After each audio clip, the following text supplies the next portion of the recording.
You talk about clues, and one of the clues when we're trying to figure out our purpose, you teach in your book, is what is that thing that bothers you or burdens you that may be unlike the people around you? It may not bother those people around, or it may, but you said that that's a clue as to why you're here. Maybe you said in your book that maybe you're the person that's supposed to solve that problem. Can you kind of speak to that a little bit? Help us find the clues, because some people are like they're listening to you right now, and it's kind of turning something within them. Like, man, you know what? I'm 25, I'm 35, I'm 40. Like, I need to be figuring out why I'm here. So, talk about some of those clues. That's strong, man. Yeah. So basically, in the book, I talk about four clues. Cause so, man, and it's one of the reasons I wrote the book, bro, because so many people are so confused about this. It was actually a little scary. You know what I mean?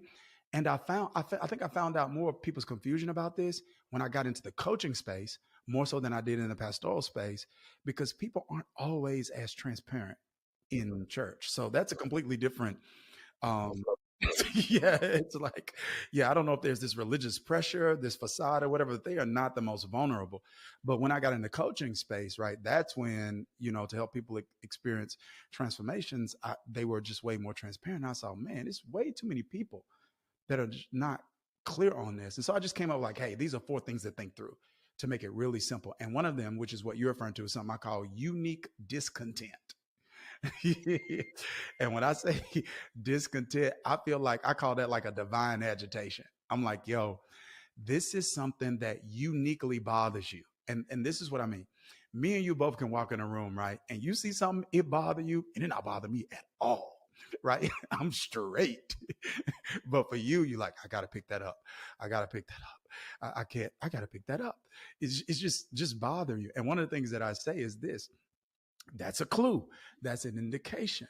Because purpose is the creation of a thing. Purpose is the reason for the creation or existence of a thing, right?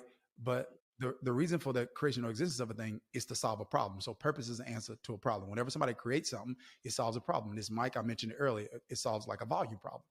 So the problem that agitates you the most might be the problem you've been created to solve. you know?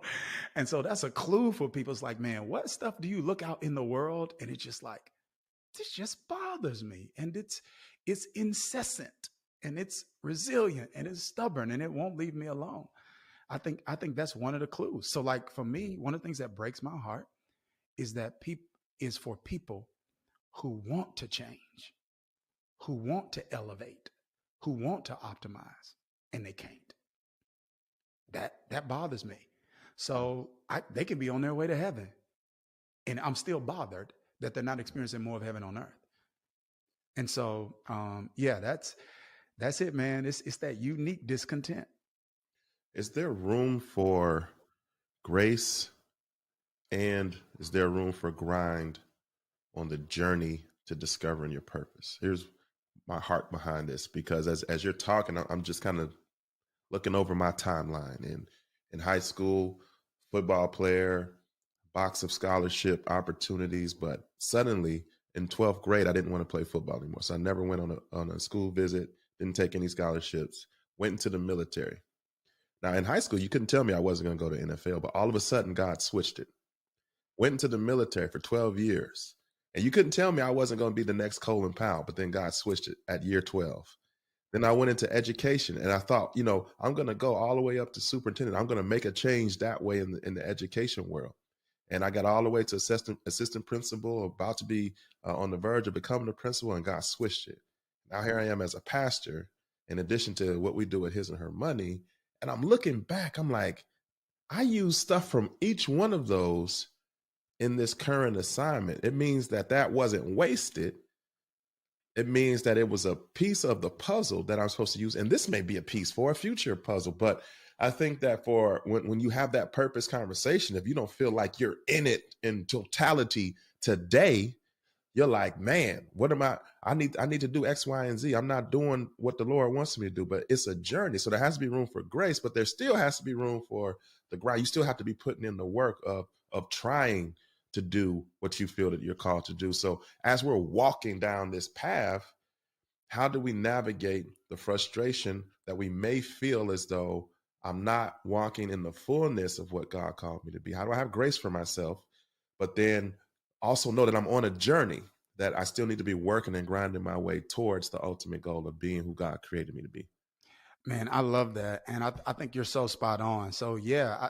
So, is there room for both? 100%. So, grind, which would be works, right? To me, is an expression of faith. And that's what separates faith from like optimism. So, some stuff we call faith is like optimism. If there's no action, it's not faith, it's optimism, right? And I don't want to go down a rabbit trail there, but the your willingness to build an ark is evidence that you believe is going to rain. If you're not building the ark, you don't believe it's going to rain. Your actions are telling you something about what you really believe. And most people don't know what they believe. And when I say that, I mean, anyway. So the point that I'm making is yes, man, there is room for both.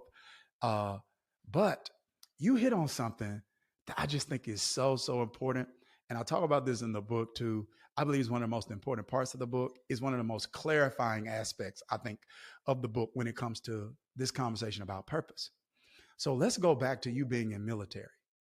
Some people would say, I'm in the military, I'm on my way to my purpose. I'm saying you are in it. Because what you were doing is this. There are three things I talk about in the book you got to be clear on: calling, role, and purpose. So God calls us to certain roles in certain seasons.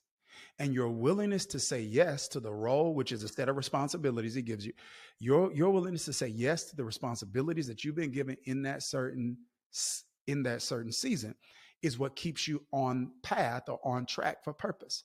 So your life's purpose comprises a number of yeses, not just one yes. You had to say yes to military. You had to say yes to education. Then you had to say, am I making sense? So God calls you to different roles. And so your faithfulness to those roles in that season was a part of your purpose. There's a contribution you made to people in the military when you were there. And there was some contributions that experience made for you. Then in education, there's some difference you made when you were there, which is part of God's plan for your life, but it also shaped you. And now that you're in what one of my leadership coaches would call your sweet spot, which is you peaking now. My pastor calls it LeBroning. You LeBroning now, where it's like all of this stuff and all of these. So you got these experience. You got enough time in the game to have all these experiences, but you got enough time ahead of you to have the energy to do something with it. That's that sweet spot. So you peaking now, you LeBron, and it's when you Billy Graham in the stadiums. You know what I'm saying? And so I think most people confuse their sweet spot with their whole purpose, when your sweet spot is just the season in your purpose where you're peaking. Because once you move out of that, you move into legacy, which is just as much as a part of your purpose. So Billy Graham doing stadiums, he peaking. That's the sweet spot. But people going to North Carolina to sit with him at his ranch, that's legacy. And both of its purpose. One's more popular, but it's all purpose. Yeah, man, that's so good. So good. Now, a lot of people that listen to our show are in relationships or married. You're a husband and a father. So I'm curious, not even like the right now conversations, but the conversations over the years that you and your wife Shamika have had as you've been trying to figure out and walk out your purpose, as she's been trying to figure out and walk out her purpose. How do we have healthy conversations within the context of a relationship about our journey, about what we feel the Lord is calling us to? How do we have those healthy, deep conversations with our significant other? Oh man, I, I don't want to say, because I don't want to cause any controversy. Sometimes I can say things that are We welcome it. Let's go. but it's hard to do that right if you picked wrong. Ooh-wee. And there are some people who have, and I'm not even gonna call it theology, an ideology of sovereignty that assumes that every pick you make is God's. And if you apply, we don't apply that logic anywhere else except for relationships. You know what I mean? And I think like when I look at Abraham getting ready to pick somebody for Lot, he gives this an Isaac, I'm sorry, getting ready to pick somebody. He gives the servant criteria. He was like, "Yo, don't pick from here. Look for this, because there is such a thing as calling compatibility." Calling compatibility. Yeah, Compatibility. Make sure y'all yeah, write that down. yeah. It's like, and so, which is why you want people to you want to have a sense of your assignment. And I'm going to answer your question because that's one thing I got early. I got a sense of my assignment early. So I had a sense of where I was going. So I knew who to put in the car with me.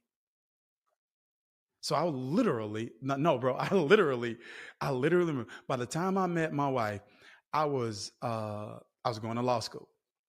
And so we date. So we were dating. We were in college. So I knew I was going to go to law school. So bro, we dating, and I'm like, hey, I'm gonna go to law school. I'm gonna do this, but I'm also in ministry. So da da da. And like, so I shoot real straight. So I'm like, hey, after college for the next 3 years, I'm gonna be broke.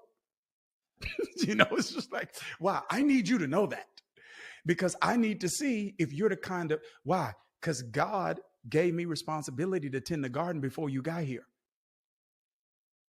Like I was clear on my assignment before you got here.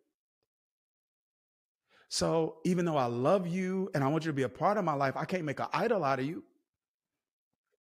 So I'm gonna be broke for the next 3 years. Are you cool with that? And I'll never forget, man, my roommate at that time, who actually works now in one of our companies, like this is a long time ago, he was sitting on the couch with and she was like literally in the kitchen doing something. She was like, "That's cool. I'll support you where you go to law school." My roommate looked over at me and mouthed and said, "She the one." So that picking part is right. Is so important because those conversations are a little easier when you're just with someone who's compatible with your calling. If not, you're just going to have, as much wisdom, as much tact as you have. And hopefully this person has character traits that are open and amenable to, embracing some things that they just don't understand, you know.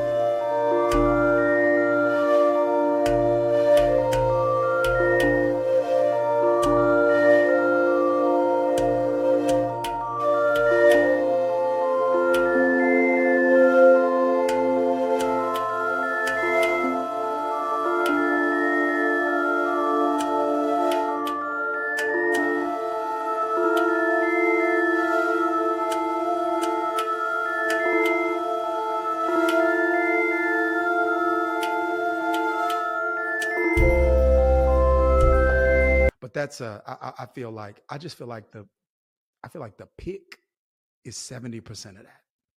It's who it's because it's some people. Listen, I've been doing this thing a long time, bro. It's some people. It doesn't matter how you say it, they're not gonna get it.